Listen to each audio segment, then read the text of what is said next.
Hi, welcome to my channel. ನಾನಿವತ್ತು simple ಆಗಿ ಬಿಲ್ವಪತ್ರೆ ಬರುತ್ತವಲ್ವಾ, ಈಶ್ವರ ದೇವರಿಗೆ ಹಾಕ್ತಾರಲ್ವಾ, ಅದರ ಎಲೆಯ ತಂಬಳಿ ಮಾಡೋದನ್ನು ಹೇಗೆ ಅಂತ ತೋರಿಸ್ತಾ ಇದ್ದೀನಿ.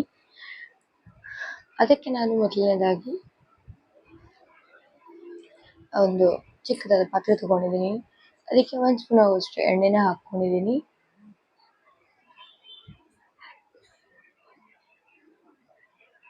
ಎಣ್ಣೆ ಕಾದ ನಂತರ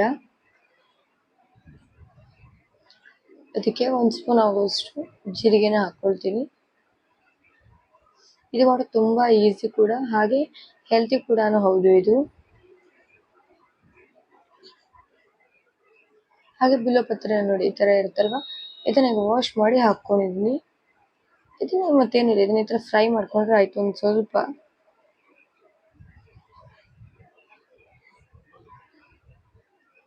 ಈಗ ಬೇಸಿಗೆಯಲ್ಲಿ ಸಾಂಬಾರು ತಿನ್ನೋದು ಅಂದ್ರೆ ತುಂಬಾ ಕಷ್ಟ ಆಗುತ್ತೆ. ಈ ತರ ತಂಪಾಗಿರುವಂತದ್ದು ಮಾಡ್ಕೊಂಡು ಅನ್ನದ ಜೊತೆಗೆಲ್ಲ ಸೇವನೆ ಮಾಡಿದ್ರೆ ತುಂಬಾ ಚೆನ್ನಾಗಾಗುತ್ತೆ. ದೇಹನೂ ಕೂಡ ತಂಪಾಗಿರುತ್ತೆ.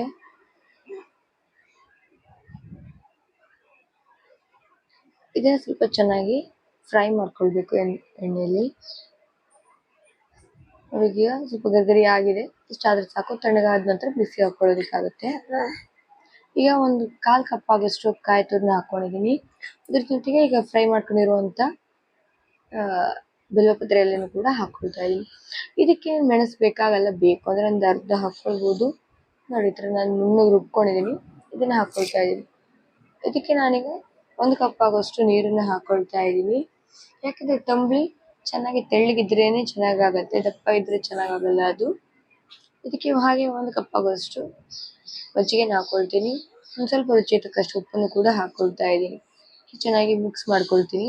ಇದಕ್ಕೊಂದು ಒಗ್ಗರಣೆ ಹಾಕೊಳ್ತೀನಿ. 1 ಸ್ಪೂನ್ ಆಗೋಷ್ಟು ಎಣ್ಣೆ ಹಾಕೊಂಡಿದ್ದೀನಿ. ಎಣ್ಣೆ ಕಾದ ನಂತರ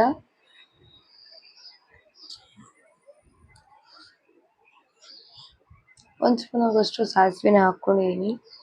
ಸಾಸಿವೆ ಸಿಡಿಯೋದಕ್ಕೆ ಸ್ಟಾರ್ಟ್ ಆಗಿದೆ. ಸಿಡಿಯೋಕ್ಕೆ ಸ್ಟಾರ್ಟ್ ಆದ ನಂತರ ಒಂದು ಒಣಮೆಣಸನ್ನ ಒಂದು 2-3 ಪೀಸ್ ಮಾಡಿ ಹಾಕೊಂಡಿದ್ದೀನಿ. ಇದನ್ನ ಈಗ ಒಗ್ಗರಣೆ ಇಷ್ಟೇ ಹಾಕೊಳ್ಳೋದು, ಮತ್ತೇನು ಹಾಕೊಳ್ಳೋದಿಲ್ಲ. ಇದನ್ನ ಈಗ ಹಾಕೊಳ್ತಾ ಇದೀನಿ.